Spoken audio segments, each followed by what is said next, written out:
Nothing like a little Guns N' Roses to get you started in the morning. Seriously. This, right off the bat, I gotta give a disclaimer about the following video. Seriously.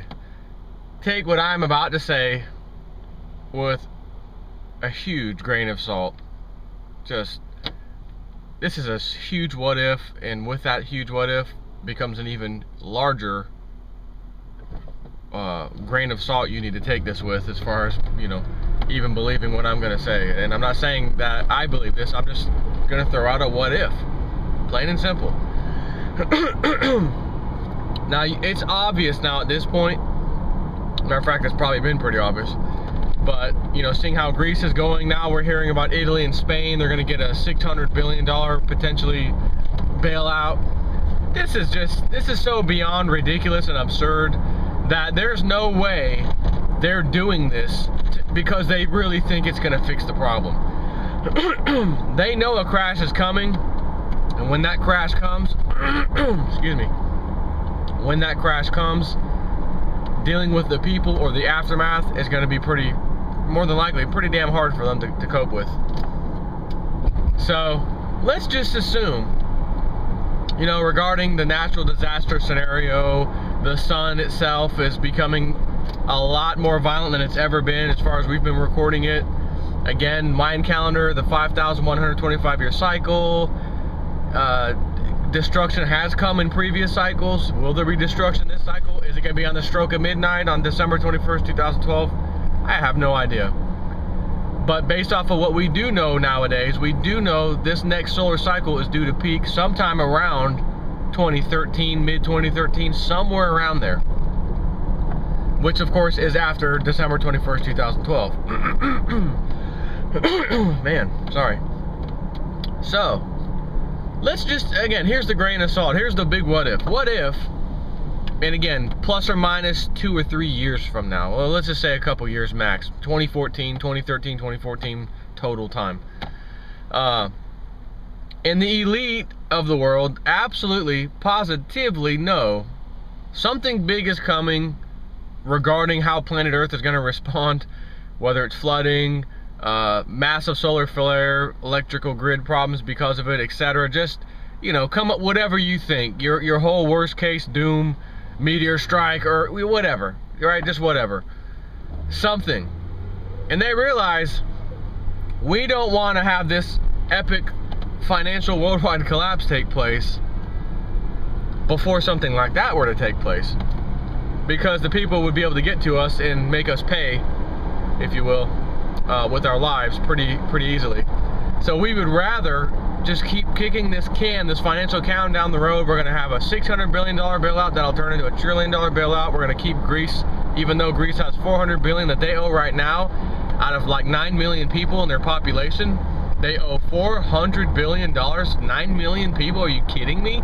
Right? It can't be paid, it won't be paid. You could do austerity, you could do schmosterity, you can do whatever you want. It cannot be fixed. The only way to fix it is to let it go away, collapse it, write off the debt, start over, which they're not going to do. So we just keep, well, we can fix it, we can fix it, give us another chance, give us another chance. And they keep trying the same tactic over and over. Give us another chance. We're going to not even give us another chance. We need another chance. We're taking another chance. We need more money. We're going to get more money. So it doesn't work, and yet they keep doing it. They are so adamant about keep doing it. Why would they be that adamant about it? Now, let's say they, at the very top, right? Because these guys who are pushing this, they're just politicians that you and I would vote for. And when we vote for one, it doesn't change. We vote for the other, it still doesn't change. These austerity measures, right? The same problems that society is experiencing still occur. These are the minions, right? But we're talking about the guys at the top that basically tell the minions what to do. The ones that get the minions elected in the first place, back their campaign, and now they're in debt to that person who backed their campaign the rest of their lives. So you need any bills or laws passed, come see me. You hook me up, I'm gonna hook you up, right? That little revolving door. So let's assume that worst case scenario, as far as the Earth is concerned, there's a big cycle coming up. It's going to hit. It's going to cause problems, major problems, whether it's flooding or a mini ice age or communications. The electric grid goes down for months, whatever. Just right.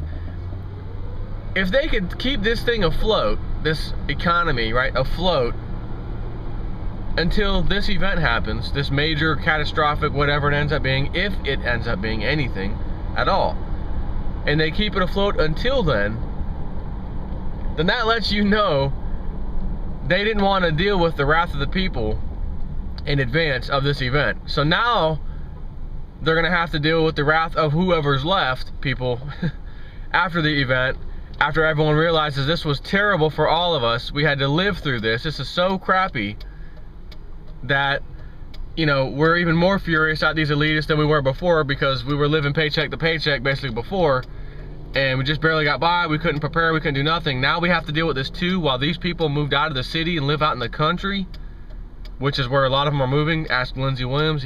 All of his elite friends that he knows have moved out into the country areas. And they didn't do that like yesterday either. In recent times, you know, years, they've done it. So at the same time, you know, not that I think these people, these elitists, have any kind of, you know, caring side to them. What if they do have a little bit of caring side and realize, you know, and again, another grain of salt, hear me out on this one. They actually realize we don't want to destroy the people in the world right now with our economy when we let it get destroyed on purpose. We're not going to do that now because we know this cataclysm's coming, so we will hold it together by just printing and printing and printing and printing and printing more and more money. And then when the cataclysm happens, that'll be the excuse that took the whole economy down. Then we can start over. That wouldn't be a bad idea. Not to say that they're the smartest people, but at least they'd retain some power. So it's just something to think about.